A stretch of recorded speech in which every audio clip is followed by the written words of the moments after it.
कि यहूदियों पे जब यरूशलेम के पास जब प्रभु यीशु मसीह थे, तो बाइबल कहती है जब यीशु मसीह का अविश्वासियों के साथ आमना सामना हुआ, तो उन्होंने कहा कि अगर तू मसीह है तो हमसे कह दे।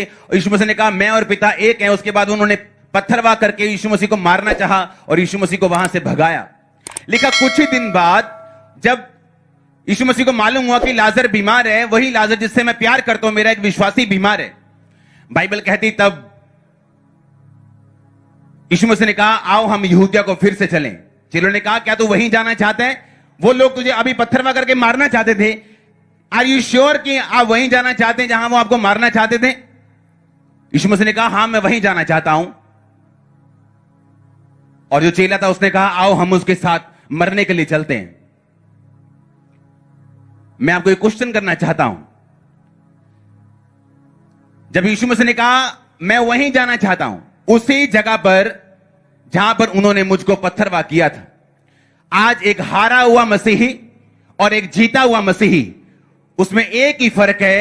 अगर वो अपनी सिचुएशन, अगर वो अपनी लाइफ, अगर वो अपनी लाइफ का चैलेंज उसके अगर पार देख सकते हैं, तो बाइबल कहती है वो वही मिरेकल को हासिल कर सकता है जो लाजर ने हासिल किया था। अब सुनो मेरी बात ध्यान से। आप किस सिचुएशन में हैं मैं नहीं जानता।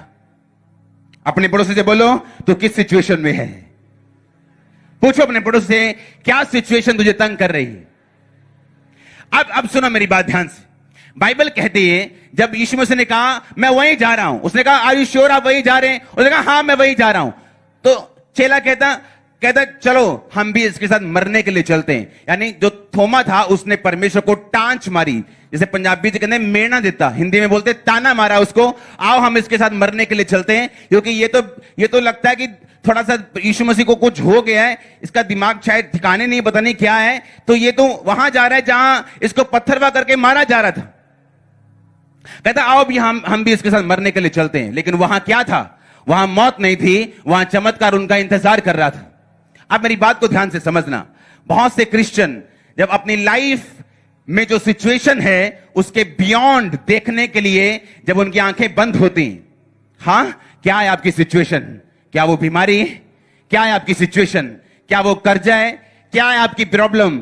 क्या है वो? क्या वो कलेश है? क्या वो डिप्रेशन है?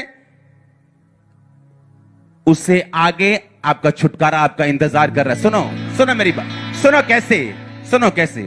बाइबल कहती है पौलुस एक जगह गया, उसे पत्थरवाह करके भगाया गया। उसी पत्थरवाह के कारण वो अगली जगह पहुंचा जहां बाइबल कहती है उसने बहुत सी कलीसियाएं इसी तरह से स्थापित की। वो एक जगह से दूसरी जगह से तीसरी जगह इसी कारण गया क्योंकि लोगों ने उसका विरोध किया। ये चर्च पहले दिल्ली के बाहर ओपन होनी थी, हां लोगों ने विरोध किया। मैंने कहा विरोध करने तो कोई प्रॉब्लम नहीं, मैं भी यीशु मसीह का विरोधी था। मैं भी उसको एक दिन गालियां निकालता था, बोलता था कि मेरे दादाजी इनकम टैक्स में थे और जब लोग उन पे प्रार्थना करने के लिए, मैंने कहा नहीं ईसाई लोग मेरे घर नहीं आने चाहिए, हम हिंदू लोग हैं, ईसाई अगर यहां पे आए तो मैं गालियां निकाल के उनको बाहर निकालूंगा। और हमने रोक दिया उनको और यीशु मसीह में नहीं आने दिया। और विरोध के कारण मैं मेंटली अपसेट हुआ, नशे बढ़े। जिस दिन सुसाइड करना था उसी दिन वही हिंदू कपल, वही हिंदू जोड़ा जो यीशु मसीह में था, और उन्होंने बताया कि यीशु मसीह तेरे जात को, तेरे धर्म को बदलने के लिए नहीं आया, वो तुझे बदलने के लिए आया। लेकिन तब मैं टूट चुका था, मुझे मालूम था, मैं सब जगह ही होके आ गया, सब जगह फिर आया, सब दवाइयां खा ली, न्यूरोलॉजिस्ट से मिल लिया, क्योंकि मेरी फैमिली में बहुत सारे डॉक्टर्स हैं, मैं खुद कंप्यूटर इंजीनियर हूं, सब कुछ देख लिया था, घमंड टूट चुका था। ऐसा नहीं था कि मैं क्रिश्चियनिटी का परमानेंट विरोधी था, लेकिन मैं यीशु मसीह को बोलता था कि नहीं ये अंग्रेजों का गुरु है, मैं इस गुरु को नहीं मानूंगा, मेरे अपने गुरु हैं, मैं उन्हीं को मानूंगा। और जब उस रात मैंने यीशु मसीह का प्रचार सुना और नशा करके चर्च देखने के लिए गया था, और तब चर्च देखा, उन्होंने बोला बेटा कभी कभी आया करो चर्च में और मैं तुमको वचन सुनाऊंगा।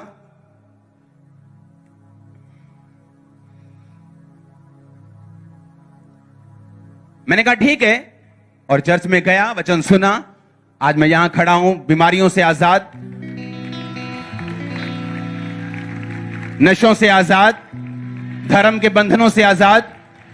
सुनो मेरी बात, जब लोगों ने यहां पे विरोध किया, तो मैंने उनको बताया कि मैं बीजेपी का विरोधी नहीं हूं, मैं आरएसएस का विरोधी नहीं हूं, मैं हिंदुओं का विरोधी नहीं हूं। मैं अभी भी उनसे उतना ही प्यार करता हूं जितना पहले करता था और उतना ही करता रहूंगा सदा तक, क्योंकि चर्च किसी पार्टी का नहीं। आमीन। यहां सब पार्टी मौजूद हैं। अगर आप देखेंगे यहां बीजेपी मौजूद है, यहां आप पार्टी मौजूद है, कांग्रेस, और सब चर्च के लिए काम कर रहे हैं। हां, और यही परमेश्वर का मैसेज है। हां या ना?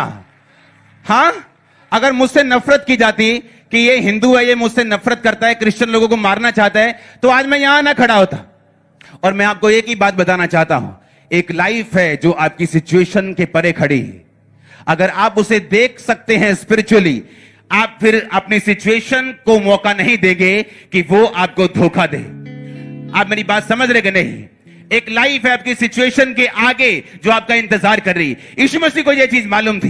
यीशु मसीह ने कहा, तुम देख रहे हो कि मेरा विरोध हुआ, मुझे पथराव किया गया, लेकिन वो विरोध इसलिए नहीं था कि मुझे मारा जाए, वो विरोध परमेश्वर की महिमा के लिए था। अब यीशु मसीह जब दोबारा उस जगह पे आए तो यीशु मसीह को पत्थरवा नहीं किया गया। क्यों? क्योंकि अगर ये चर्च दिल्ली के बाहर होती तो आज इतने हजारों लाखों लोग ओवरफ्लो में ना बैठे होते। आज दिल्ली के अंदर के लोग सुसमाचार ना सुन रहे होते। बाइबल में लिखा, आपकी हर सिचुएशन के पीछे परमेश्वर का एक हाथ है। यूसुफ को उसके भाइयों ने त्याग दिया और उसे गड्ढे में डाल दिया, मरने के लिए छोड़ दिया। पता है क्यों? क्योंकि यूसुफ स्पिरिचुअल था, आत्मिक था।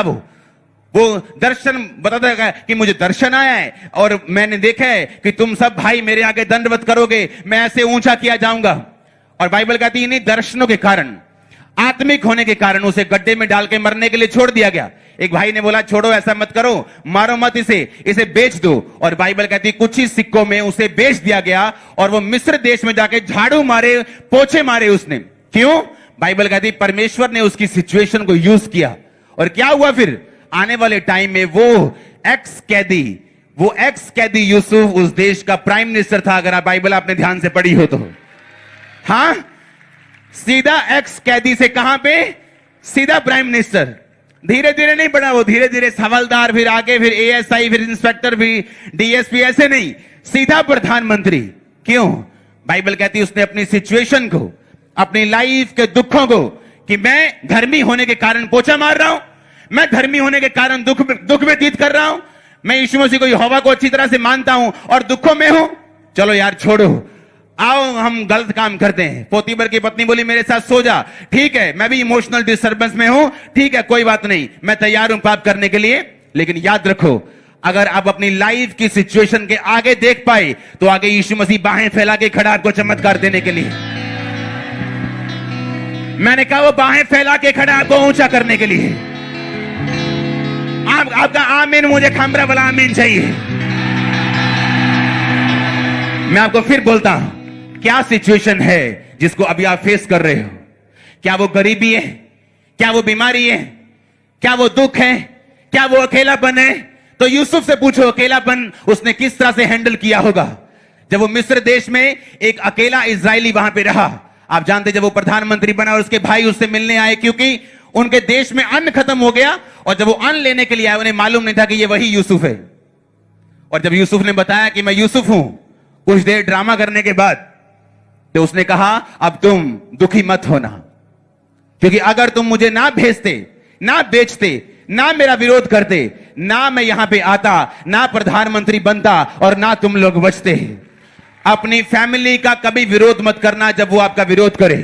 अपने देश का कभी विरोध मत करना जब वो आपको सताएं, क्योंकि परमेश्वर कहीं अगले लेवल पर आपको लेके जाना चाह रहे हैं। वो किसी अलग लेवल के लिए आपको तैयार करना चाहते हैं। आमीन ऊंचा चाहिए चर्च। अब मैं आपसे अलग अलग सिचुएशन के बारे में बात नहीं करूंगा। मैं आपसे एक ही क्वेश्चन करता हूं, क्या है आपकी सिचुएशन? क्या है आपका दुख? वो क्या नाम है उसका?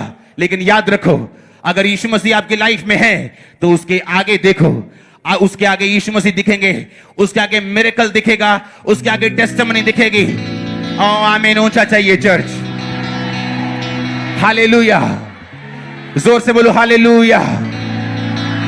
एक ग्लोरियस एक्सपीरियंस के बाद, मरियम और मार्था के साल्वेशन का ग्लोरियस एक्सपीरियंस जो उन्होंने परमेश्वर से लिया, उसके बाद एक लाइफ थ्रेटनिंग, एक फेथ थ्रेटनिंग, एक ऐसी सिचुएशन जो उनकी जिंदगी में उसको हिला दे, उनके विश्वास को हिला दे, उनका इंतजार कर रही थी।